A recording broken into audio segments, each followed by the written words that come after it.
Picture this scene. You sit at your kitchen table, surrounded by bills that seem to multiply every day. Bank statements showing numbers that make your stomach turn. Credit card balances climbing higher no matter how hard you try. The weight of financial pressure pressing down on your shoulders like a heavy stone. You tell yourself if you could just earn more, save more, worry less, everything would be different. But here's what Ibn-Arabi, the great teacher of the heart, would tell you. The problem is not the money itself. The problem is where you've allowed money to live. Money scattered across your table is just paper and numbers.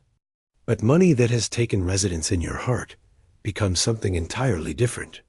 It transforms from a simple tool into a master that enslaves you. And Ibn-Arabi taught that the human heart was never meant to serve two masters. In his profound work, Ibn-Arabi described the heart as the most sacred space within human existence. He called it the dwelling place where divine light reflects most clearly, the inner sanctuary where true connection with the eternal takes place. But what happens when this sacred chamber becomes cluttered with financial anxieties, monetary desires, and the endless pursuit of material security? The heart was designed to be a clear mirror, reflecting divine beauty and wisdom. When money moves in and makes itself at home there, that mirror becomes clouded. Instead of reflecting peace, it shows fear. Instead of trust, it displays anxiety. Instead of gratitude, it reveals an endless hunger for more. Ibn Arabi made a crucial distinction that most people miss completely. He taught that wealth itself carries no moral weight. A wealthy person is not automatically corrupt, just as a poor person is not automatically pure. The key lies not in how much money surrounds you, but in whether money has captured your inner world. Think of a skilled craftsman holding his tools. The hammer in his hand can build beautiful structures or cause destruction, depending entirely on his intention and wisdom. The tool itself remains neutral. Money operates according to the same principle. In the hands of someone whose heart remains free, wealth becomes an instrument of benefit, charity, and positive change. But in the grip of someone whose heart has been conquered by financial obsession, that same wealth becomes a source of corruption and spiritual blindness. Consider the difference between having money and being had by money. When you have money, you make conscious decisions about how to use it. You can choose generosity over greed, investment over waste, sharing over hoarding. But when money has you, those choices disappear. Every decision becomes driven by fear of loss or desire for gain. Your relationships, your values, even your daily peace gets sacrificed on the altar of financial accumulation. Ibn Arabi observed that people often confuse security with the things they believe will provide security. We chase money because we imagine it will protect us from uncertainty, shield us from hardship, guarantee our future comfort. But this pursuit reveals a fundamental misunderstanding about where true security actually originates. Real security cannot be purchased or stored in bank accounts. It flows from trust in the source of all provision. Ibn Arabi taught that your sustenance was determined long before you began worrying about it. What belongs to you will reach you through channels you cannot predict or control. What does not belong to you will slip away no matter how tightly you try to grasp it. This understanding transforms your entire relationship with financial struggle. Instead of seeing monetary challenges as evidence of personal failure or divine abandonment, you begin to recognize them as invitations to realign your priorities. Perhaps your heart has become too attached to material outcomes. Perhaps your trust has shifted from the eternal provider to temporary provisions. When money lives in your heart instead of your pocket, it creates a unique form of suffering. You become wealthy in possessions, but impoverished in spirit. You gain financial assets, but lose inner peace.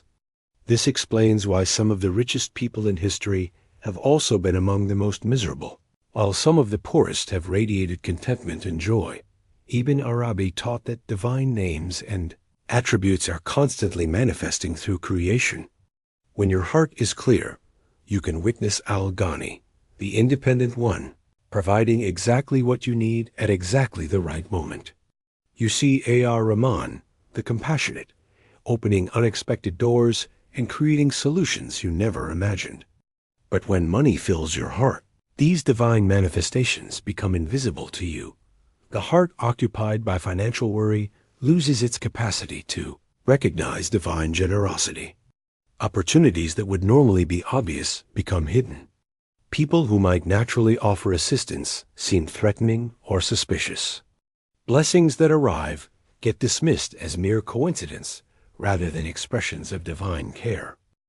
Here lies one of Ibn Arabi's most profound insights about wealth and poverty. True poverty is not lacking money.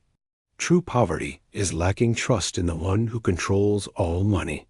Similarly, true wealth is not accumulating possessions.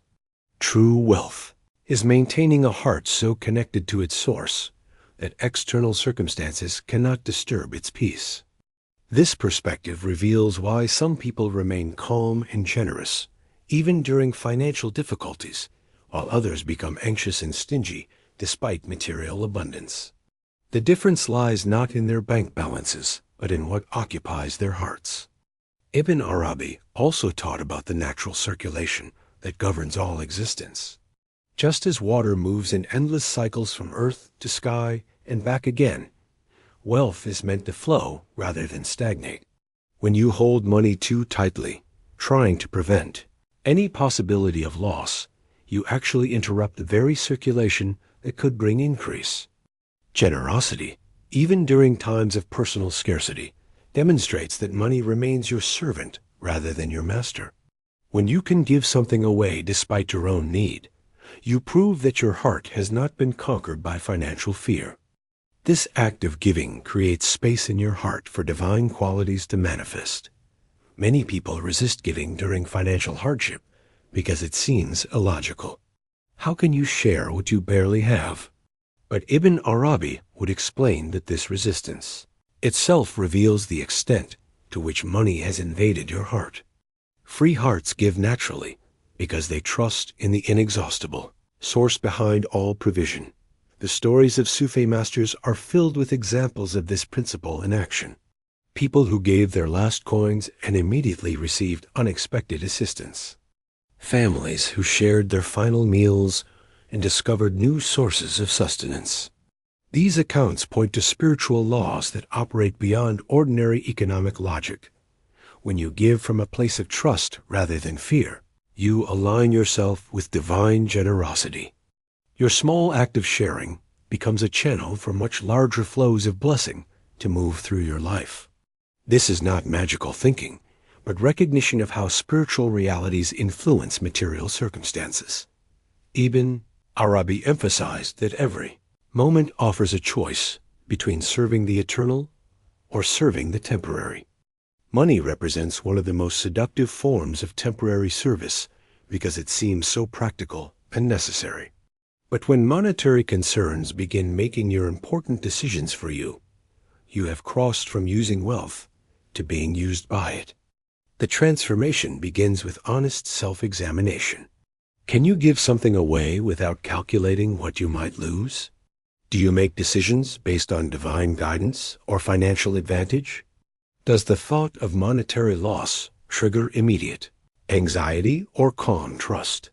Your answers reveal whether money lives in your pocket or has moved into your heart. Recovery from financial obsession requires the same process as recovery from any other form of spiritual sickness. First, recognize the problem. Admit that money has gained too much influence over your inner world. Second, begin displacing it through practices that strengthen your connection to the divine. Prayer, remembrance, gratitude, and especially generosity all help restore proper priorities. Third, start making decisions based on spiritual rather than purely financial considerations. This does not mean being irresponsible with money, but rather ensuring that monetary factors do not override moral and spiritual values. When you choose integrity over profit, generosity over greed, trust over anxiety, you gradually evict money from your heart and restore it to its proper place as a useful tool. Ibn-Arabi taught that the heart naturally seeks to be filled with something. If you remove money without replacing it with divine remembrance, the vacancy will quickly attract other forms of spiritual pollution. The goal is not emptiness, but proper occupancy. Let divine attributes fill the space that money once claimed. As this transformation deepens, your entire experience of financial challenges shifts. Instead of seeing monetary problems as threats to your security, you recognize them as opportunities to strengthen trust. Periods of scarcity become invitations to experience divine provision in new ways. Even debt and financial pressure transform into teachers that reveal where your true confidence lies. The ultimate measure of success becomes not the numbers in your accounts, but the freedom of your heart. A heart occupied by divine love cannot be conquered by financial fear. A heart filled with trust cannot be disturbed by temporary shortage.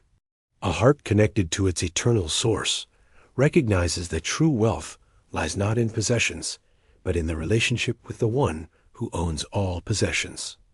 Ibn-Arabi's teaching offers profound hope to anyone struggling with money. Your financial situation may be challenging, but your spiritual freedom remains entirely within your control. You cannot always determine how much money flows through your life, but you can always choose whether to keep money in your pocket or allow it into your heart. Today, examine your relationship with wealth honestly.